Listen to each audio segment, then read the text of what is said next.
Kushi, are you sure நீ பரிபாட்டியை எடுக்கலையா? I'm 200% sure பா, நான் பாட்டியை எடுக்கல. ஏன்னா பரிபாட்டியோட டேட் 11 மணிக்கு ஆயிருக்கு. ஆனா 11 மணிக்கு முன்னாடியே ஷாலினியை கூட்டிட்டு ஹாஸ்பிட்டலுக்கு வந்துட்டேன். 11 o'clock ஹாஸ்பிட்டல்ல இருந்தா நான் எப்படி பரிபாட்டியை காரை வச்சு இடிக்க முடியும்?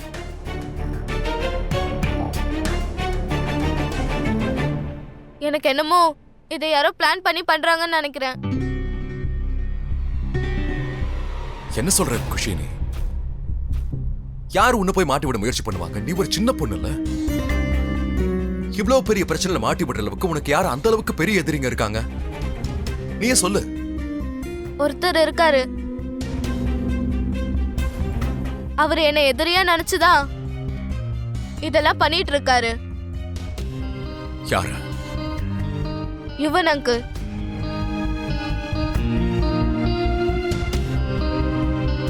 குஷி, நீ மறுபடியும் ஆரம்பிச்சிட்டியா? யுவன் அங்கிள் எந்த அளவுக்கு போவாருன்னு உங்களுக்கு ஐடியாவே கிடையாதுப்பா. என்ன சொல்ல? நீங்க நினைக்கிற மாதிரி அவர் நல்லவர் இல்லப்பா. ரொம்ப ரொம்ப கெட்டவர்.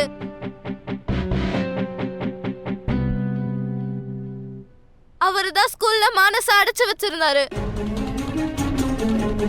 அவருதான்ப்பா ஸ்கூல்ல ஹுடிமேனா வந்து மானச அட்டாக் பண்ணி கொலை பண்ண பார்த்தாரு.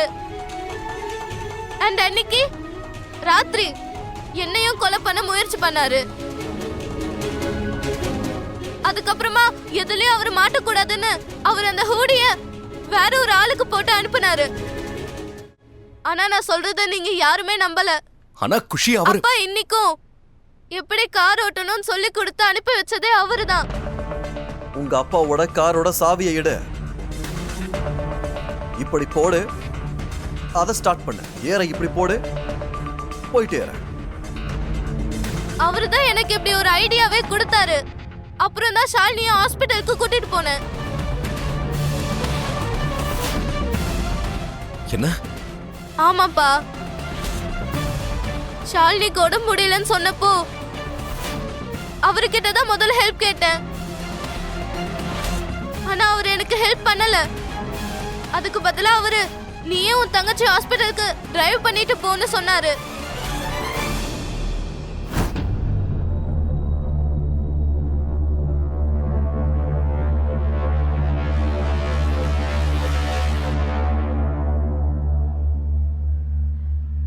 குஷி, அந்த யுவனை விட்டுத்தலு. அவன் ஒரு பைத்தியக்காரன். ஒன்னா நம்பர் ரூடான ஆளு. ஒருவேளை உன்னோட கார் இடிச்சு பரிபாட்டி இறந்திருந்தாங்கன்னா என்ன?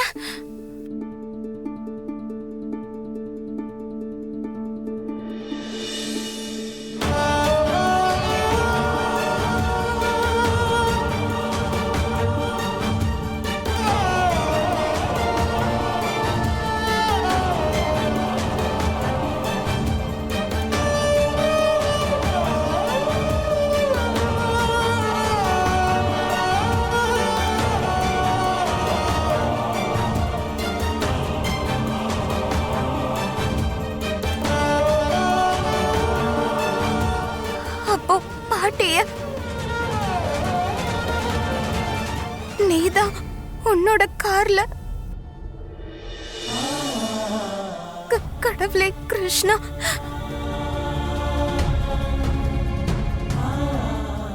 நீதான் உன்னோட காரை ஓட்டிட்டு போய் இடிச்சியா? இல்ல ராமா, நீங்க நினைக்கிற மாதிரிலாம் நீதான் என்னோட பாட்டியை இடிச்சு கொன்னுட்டியா குஷி?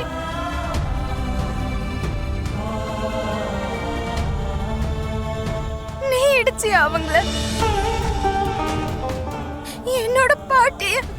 ராமா இல்ல, ரொம்ப ரொம்ப பெரிய தப்பு பண்ணிட்ட குஷி. ரொம்ப பெரிய தப்பு. உன்னோட சேர்ந்து நானும் தப்பு பண்ணிருக்கேன். அன்னைக்கு முதல் தடவையா நீ என்ன இடிச்ச ஞாபகம் இருக்கா?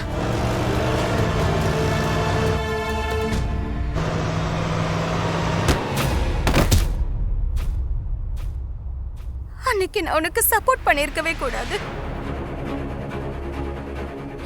ஏதோ தெரியாம செஞ்ச சின்ன தப்புன்னு நினைச்சு நான் அன்னைக்கு அதை விட்டுருக்க கூடாது. அன்னைக்கே நான் உன் கைய பிடிச்சு கொண்டு போய் போலீஸ் ஸ்டேஷன்ல விட்டு இருந்தேன்னா நீ செஞ்ச தப்புக்கு தண்டனை அனுபவிச்சிருப்ப. அப்புறம் என்னைக்கு நீ எனக்கு இவ்ளோ பெரிய தப்ப நீ பண்ணிருக்க மாட்ட.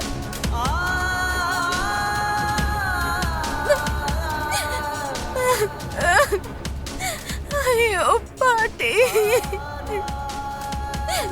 ராமா, பாவம் பாட்டி. எனக்கு இப்ப என்ன பண்றதுன்னு யோசிக்க கூட முடியல. ராதா, மன்னிச்சிருங்க பாட்டி, என்ன மன்னிச்சிருங்க. குஷியோட சேர்ந்து நானும் தப்பு பண்ணிட்டேன். நானும் குற்றவாளிதான். ராதா ப்ளீஸ் அமைதியாரு. குஷி இந்த தப்பு. மிஸ்டர் மோகன் ப்ளீஸ். எனக்கு தப்பி தவறி கூட நீங்க குஷிக்கு சப்போர்ட் பண்ண முயற்சி பண்ணக்கூடாது. அப்புறம் அது ரொம்ப பெரிய தப்பாயிடும். இன்னைக்கு இப்படி ஒரு விஷயம் நடந்திருக்குன்னா மிஸ்டர் மோகன், அதுக்கு நீங்களும் பொறுப்பு, குஷியும் பொறுப்பு. 7 வருஷத்துக்கு முன்னாடி உங்களை நம்பிதான் நான் குஷியை விட்டுட்டு போனேன். நான் ரொம்ப நம்பிக்கையோட இருந்தேன். குஷி உங்க கூட இருந்தான்னா அவ எல்லாம் நல்லதா கத்துப்பா. அவ வாழ்க்கையில என்ன பண்ணாலும் நல்லதுதான் பண்ணுவான்னு நினைச்சேன். ஆனா இன்னைக்கு குஷி பண்ணது கரெக்ட் இல்ல, தப்பு. சொல்ல போனா அது தப்பு இல்ல, பெரிய குற்றம் பண்ணிருக்க மிஸ்டர் மோகன். ஒருத்தரோட உயிரை பறிச்சிருக்கா. ஒருத்தரை கார்ல இடிச்சு கொண்டு இருக்கா. இதுதான் உங்க வளர்ப்பா? ராதா, என்ன ராதா? இல்ல என்ன ராதா மிஸ்டர் மோகன்? காலையில கூட உங்களை தடுத்தல. குஷிய ப்ளீஸ் கார் ஓட்ட விடாதீங்க, அவ அண்டர் ஏஜ், அவகிட்ட லைசென்ஸ் கூட இல்லன்னு. அப்படியும் எதுக்காக அவளை கார் ஓட்ட விட்டீங்க? பசங்க தப்பு பண்ணும்போது தடுக்கிறது அம்மா அப்பாவோட கடமை, அது அவங்களோட பொறுப்பு இல்லையா? எது சரி எது தப்புங்கிற விஷயத்த நாம தான் அவங்களுக்கு கத்து கொடுக்கணும். தப்பு குற்றமா மாறாம தடுக்கிறது நம்மளோட பொறுப்பு தான். ஆனா ஆனா இப்ப எனக்கு என்ன பண்றதுன்னு தெரியல. இன்னைக்கு நம்ம 2 பேருமே ஒரு நல்ல அப்பா அம்மாவா இல்லாம ஃபெயில் ஆயிட்டோம், தோத்து போயிட்டோம். நம்ம தோத்துட்டோம் மிஸ்டர் மோகன். என்ன என்ன பண்ணி வச்சிருக்க பாருங்க நம்ம குஷி.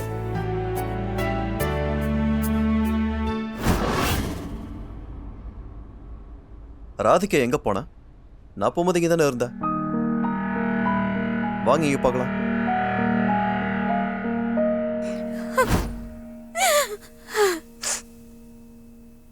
குஷி, என்ன மன்னிச்சிரு. ஆனா நீ தப்பு பண்ணிட்ட குஷி. அண்ட் இப்ப சொல்றதுக்கு எனக்கு ரொம்ப கஷ்டமா தான் இருக்கு. ஆனா நீ உன்னோட தப்புக்கு தண்டனை அனுபவிச்சுதான் ஆகணும். ஏன்னா இன்னைக்கு நடந்தது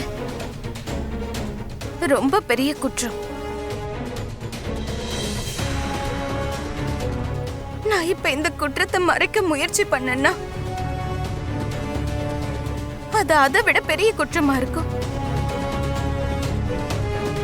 ஆனா இது ரொம்ப பெரிய விஷயம். யுவனுக்கு நடந்த உண்மையெல்லாம் தெரிஞ்சாகணும்.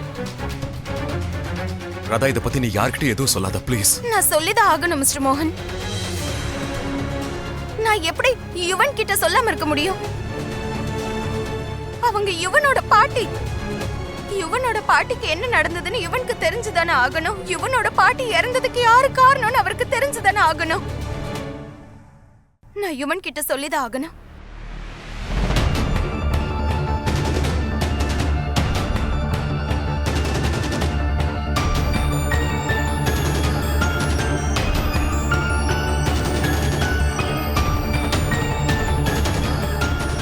ராதா வேண்டாம்.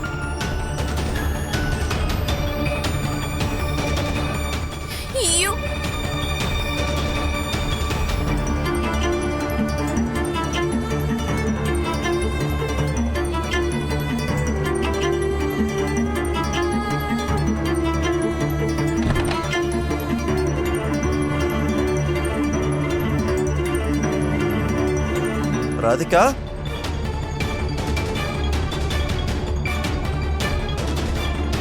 மா, ராதிகா வாய்ஸ் இங்க இருந்தாலும் வந்தது.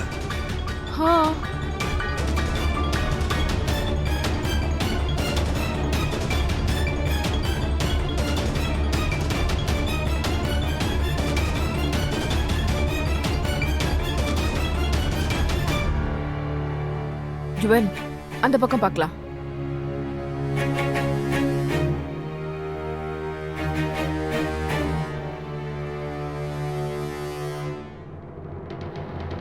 மிஸ்டர் மோகன், என்ன விடுங்க. நான் எல்லா உண்மையையும் யுவன் கிட்ட சொல்லிதான் ஆகணும். ராதா ப்ளீஸ், நான் சொல்றது கொஞ்சம் கேளு. ராமா ப்ளீஸ் கொஞ்சம் அமைதியா இருங்க. தயவு செஞ்சு புரிஞ்சுக்கோங்க. குஷி, நீ பயந்திருக்கன்னு எனக்கு தெரியும். ரொம்ப பயந்திருக்க. ஆனா நீ என்ன நம்பணும் குஷி. உன்னை விட அதிகமா மனசுக்குள்ள எனக்கு பயமா இருக்கு.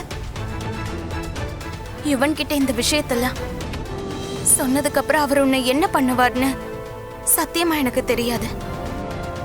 ஆனா உண்மையை சொல்லிதானே ஆகணும் குஷி. ஏன்னா இதுதான் கரெக்ட். உன்னோட கார் இடிச்சு யுவனோட பாட்டி இறந்திருக்காங்க. அதனால இந்த விஷயத்தை யுவன் கிட்ட சொல்றது ரொம்ப அவசியம் குஷி. இல்ல ராமா, பரிபாட்டிய நான் எடுக்கல. குஷி, மறுபடியும் நான் பொய்யா? சொல்றத நம்புங்கள. நான் எப்படி உன் வார்த்தையை நம்புறது? நான் என் காதால கேட்டேனே, மிஸ்டர் மோகன் உன்கிட்ட பேசும்போது உன்னோட கார் இடிச்சுதான் பாட்டிக்கு இப்படி ஆச்சுன்னு சொன்னாரு. இல்ல ராமா, ட்ரஸ்ட் மீ, நான் உண்மையை தான் சொல்றேன். நான் சொல்றது உங்களுக்கு நம்பிக்கை இல்லையா?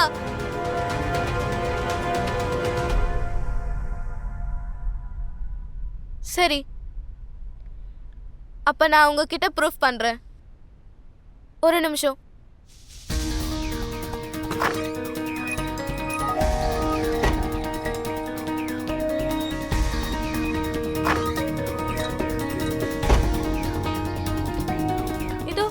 இதோ பாருங்க. இந்த ஃபார்மை ஷாலினியை நான் இங்க அட்மிட் பண்ணும்போது ஃபில் பண்ணேன். இங்க பாருங்க, ஷாலினியோட அட்மிஷன் டைம் இருக்கு 11 o'clock. அப்படின்னா 11 மணிக்கு நான் இங்க இருந்தேன். பரிபாட்டியும் 11 மணிக்கு தான் இறந்திருக்காங்க.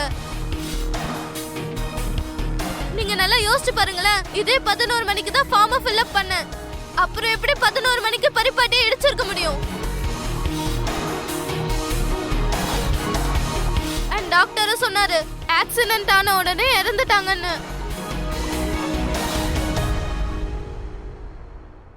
ராதா, நீ என்ன சொன்ன? ஒரு நல்ல அப்பாவை என்னால என்னோட கடமையை நிறைவேற்ற முடியலன்னு நான் எப்படிப்பட்ட அப்பான்னு உனக்கு காட்டுறவா? வா என் கூட, கம்.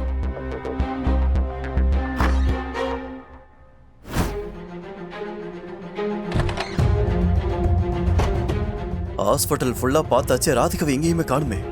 எங்க போன இவ? ஒருவேளை அந்த மோகன் கூட எங்கேயாவது போயிட்டாலும்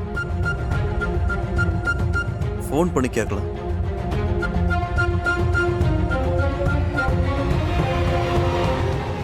மா,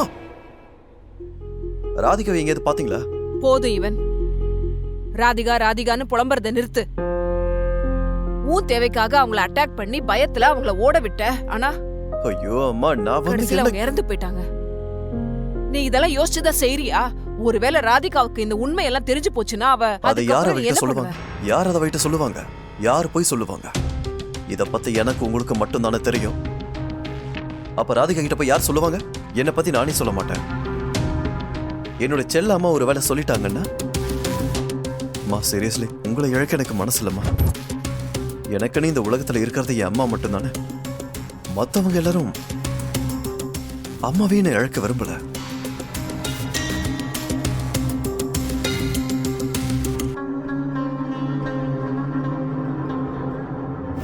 பரியாண்டி இறந்து போனது இப்ப கூட என்னால நம்ப முடியல. இதனால ராதாவுடைய ஃபேமிலி எவ்வளவு வேதனையா இருக்காங்களோ அந்த ஆண்டவனுக்கு தான் வெளிச்சம். ராதாவோட ஃபேமிலியை பத்தி எல்லாம் எனக்கு தெரியாது. ஆனா மோகனண்ணா குஷியை பத்தி தான் எனக்கு ரொம்ப கவலையா இருக்குங்க. இன்னும் கொஞ்ச நேரத்துல விடிய போகுது. 2 பேருக்கு ஃபோன் பண்ணிக்கிட்டே இருக்கு. ஆனா இன்னும் 2 பேரும் என் போனை எடுக்கவே இல்ல. 2 பேரும் எங்க இருக்காங்கன்னே தெரியல.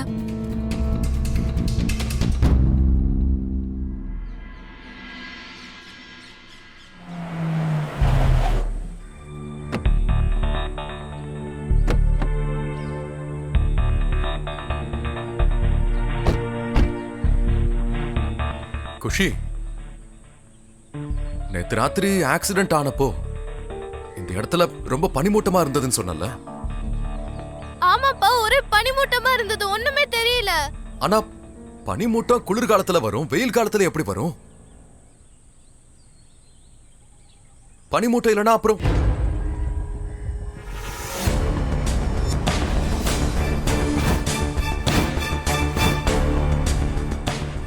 அது பனிமூட்டை இல்ல, புகை. புகையா? ஆ, ஏன்னா யாரோ இங்க தேங்காய் எரிச்சிருக்காங்க.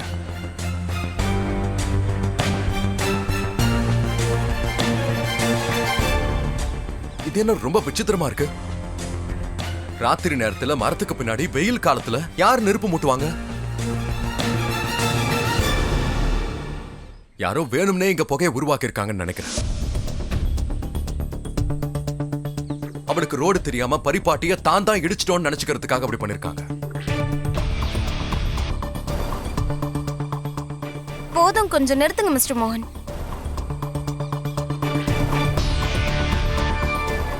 நீங்க என்ன சொல்ல வரீங்கன்னு எனக்கு நல்லாவே தெரியும்.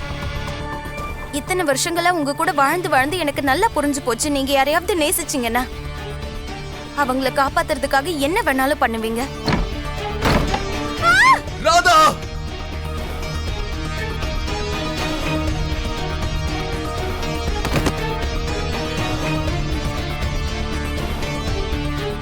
அதனால இப்ப குஷியை மறைக்கிறதுக்காக இஷ்டத்துக்கு நீங்க ஏதோ கதையை சொல்லிட்டு இருக்கீங்க. நான் கதையெல்லாம் ஒண்ணு சொல்லல.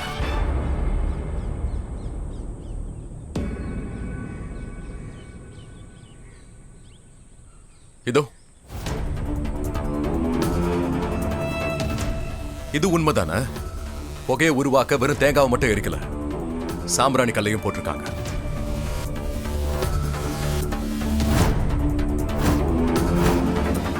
அதனாலதான் நேத்து ராத்திரி நான் இங்க வந்தப்ப எனக்கு இருமல் வந்துச்சு. அண்ட் முக்கியமான விஷயமே, இந்த இடத்துல நான் எந்த ரத்த கரையும் பார்க்கல.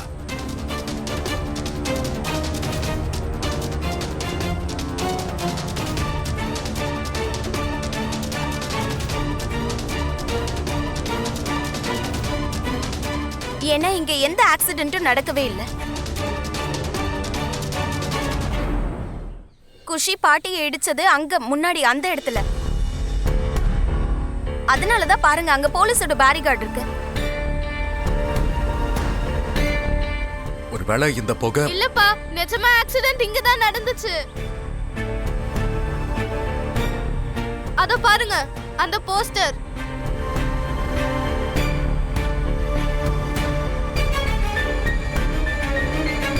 அது எனக்கு நல்லாவே ஞாபகம் இருக்கு. ஆக்சிடென்ட் நடந்தப்போ இந்த போஸ்டரை நான் பார்த்தேன். சோ அப்படின்னா யாரோ குஷியை மாட்டிவிட முயற்சி பண்றாங்க.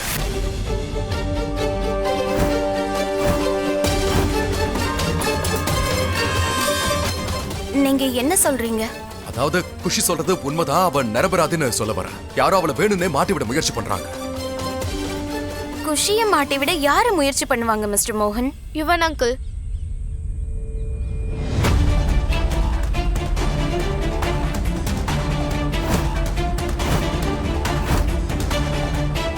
வேற யாரு? குஷி, போதும், நிறுத்து. எல்லா விஷயத்துக்கும் யுவன் மேல பழி போடுறது நிறுத்து குஷி. எனக்கு யுவனை ரொம்ப நல்லாவே தெரியும். நான் 7 வருஷமா அவர் கூட இருக்கேன். ஒரு கொசுவை கூட அடிக்க மாட்டாரு. சொந்த பாட்டிக்கு எப்படி கொல்லுவாரு? அவர் தம் பாட்டி மேல உயிரே வச்சிருக்காரு. அப்ப சரி, அதெல்லாம் ஓகே தான். அப்படின்னா நேத்து ராத்திரி நான் அவர்கிட்ட ஹெல்ப் கேட்டேனே, அவரு ஏன் அதை பண்ணல? என்ன எதுக்கு துரத்துனாரு?